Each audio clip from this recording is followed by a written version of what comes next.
bintang di balik kota neon, less star beyond the neon city. Arka hidup di antara bayang-bayang gedung pencakar langit yang dimandikan oleh cahaya neon abadi. Pada usia 15 tahun, dunianya adalah labirin jalanan yang ramai dan lorong-lorong yang terlupakan. Di salah satu lorong tersembunyi inilah, di antara gema kota yang jauh, ia menemukan sebuah bola logam yang aneh. Benda itu dingin saat disentuh, permukaannya yang mulus dihiasi dengan pola garis-garis rumit yang seolah berdenyut dengan cahaya redup dari dalam. Arka hidup di antara gala-gala taragalau yang taragala, ali cahayang kau indisitya di antara gala, bathed in perpetual neon. At 15, his world was a maze of bustling streets and forgotten alleyways. It was in one such hidden passage, amidst the distant hum of the city, that he found a strange metallic sphere. It was cool to the touch, its seamless surface etched with intricate lines that seemed to pulse with a faint, internal light. Dengan penemuannya di tangan, Arka bergegas ke bengkel darurat Naya, satu-satunya tempat di mana kekacauan terasa seperti keteraturan. Naya, seorang jenius teknologi dengan pikiran setajam sirkuit yang ia rakit, memeriksa bola itu dengan rasa ingin tahu. Saat jemarinya menyentuh permukaan logamnya, garis-garis pada bola itu menyala terang, dan dengungan rendah memenuhi udara. Ruangan itu mulai melengkung di sekitar mereka, seolah-olah realitas itu sendiri sedang ditulis ulang. Clutching his discovery, Arka rushed to Naya's makeshift workshop, the one place where chaos felt like order. Naya, a tech prodigy with a mind as sharp as the circuits she soldered, examined the sphere with curiosity.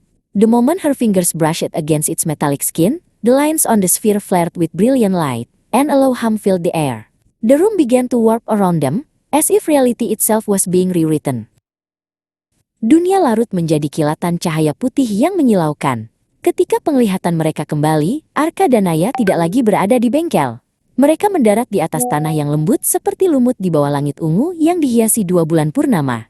Udara terasa bersih dan asing, dipenuhi aroma flora yang tidak mereka kenali. Di sekeliling mereka, jamur-jamur raksasa dan tanaman-tanaman aneh memancarkan cahaya bioluminescen yang lembut, melukiskan pemandangan dunia lain. The world dissolved into a blinding flash of white light. When their vision cleared, Arka and Naya were no longer in the workshop. They landed on soft, moss-like ground under a purple sky adorned with 2 full moons. The air was clean and alien, scented with flora they couldn't name. All around them, giant mushrooms and strange plants emitted a soft, bioluminescent glow, painting an otherworldly landscape.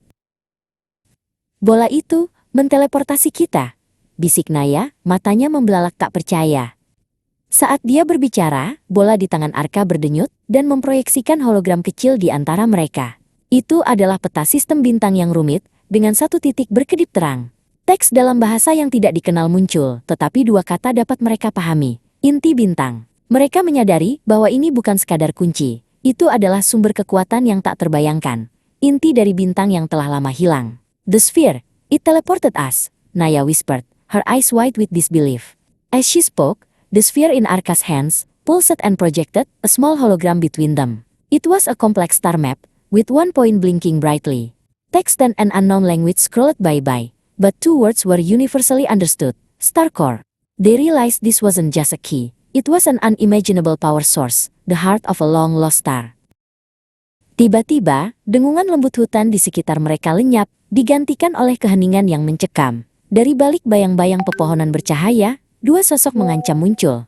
Mereka mengenakan baju zirah hitam ramping yang menyerap cahaya, dan visor merah pada helm mereka bersinar dengan niat jahat. Para pemburu energi telah tiba. Mereka telah melacak sinyal inti bintang melintasi galaksi, dan mereka tidak akan pergi dengan tangan hampa. Suddenly, the gentle hum of the surrounding forest vanished, replaced by an oppressive silence. From the shadows of the glowing trees, 2 menacing figures emerged. They were clad in sleek, light-absorbing black armor, their helmets' red visors glowing with malevolent intent. The energy hunters had arrived. They had tracked the core signal across the galaxy, and they would not leave empty-handed. Lari! Teriak Arka, nalurinya mengambil alih. Dia menarik tangan Naya, dan mereka berlari menembus hutan alien. Sinar laser merah mendesis melewati mereka, meledakkan formasi kristal, dan membakar lumut yang bersinar. Para pemburu itu cepat dan tanpa henti, gerakan mereka efisien dan mematikan. Pengejaran telah dimulai, dan kelangsungan hidup mereka bergantung pada kecepatan dan kecerdasan mereka. Run! Arka yelled, his instincts taking over. He grabbed Naya's hand, and they sprinted through the alien jungle. Red laser blast sizzled past them, exploding against crystal formations and searing the glowing moss. The hunters were fast and relentless, their movements efficient and deadly. The chase was on, and their survival depended on their speed and wits. Mereka menemukan perlindungan sementara di balik gugusan formasi batuan kristal yang bergerigi. Terengah-engah, mereka mencoba menyusun rencana. Mereka tidak hanya menginginkannya, mereka ingin mengeringkannya, kata Naya, pikirannya bekerja cepat. Energi sebesar itu, jika dilepaskan secara tidak stabil, bisa memicu reaksi berantai. Mereka bukan hanya pencuri arka, mereka adalah ancaman bagi seluruh sistem. They found temporary cover behind a cluster of jagged, crystalline rock formations. Gasping for breath, they tried to form a plan. They don't just want it, they want to drain it, Naya said, her mind racing. That much energy, if it's released unstably, it could set off a chain reaction. They're not just thieves arka, they're a threat to entire systems. Salah satu pemburu muncul di atas mereka, memotong jalan keluar mereka. Senjata energinya berdengung saat diisi daya, diarahkan tepat ke arah mereka. Serahkan intinya, perintah suara metalik itu. Arka berdiri, memposisikan dirinya di depan Naya, memegang bola itu erat-erat. Dia merasakan gelombang energi dari inti itu, bukan sebagai ancaman, tetapi sebagai tawaran, sebuah koneksi yang terbentuk antara dirinya dan kekuatan bintang yang tertidur. One of the hunters appeared above them, cutting off their escape. Its energy weapon hummed as it charged, aimed directly at them. Hand over the core, the metallic voice commanded. Arka stood, positioning himself in front of Naya, clutching the spear tightly. He felt a surge of energy from the core, not as a threat, but as an offer, a connection forming between him and the dormant power of a star.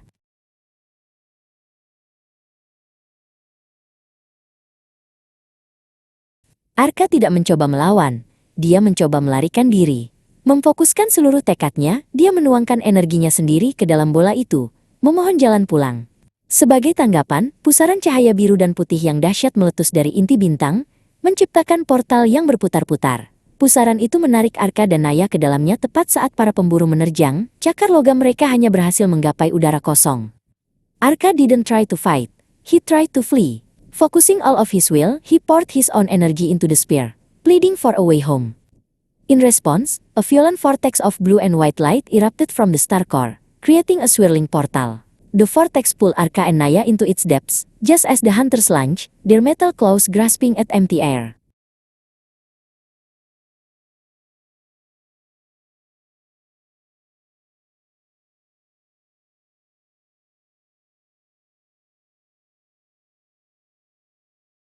Arka terhempas ke lantai kamarnya yang familiar. Di luar jendelanya, lampu-lampu neon kota berkedip seperti biasanya, tidak menyadari perjalanan luar biasa yang baru saja ia alami.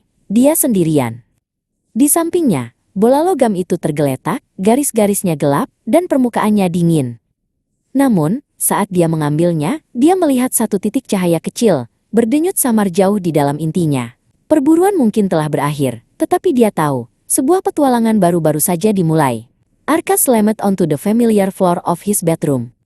Outside his window, the neon lights of the city blinked on, oblivious to the impossible journey he had just taken. He was alone. Beside him, the metallic spear lay inert, its lines dark and its surface cold. As he picked it up, however, he saw a single, tiny point of light, pulsing faintly deep within its core. The hunt may have been over, but he knew, a new adventure was just beginning.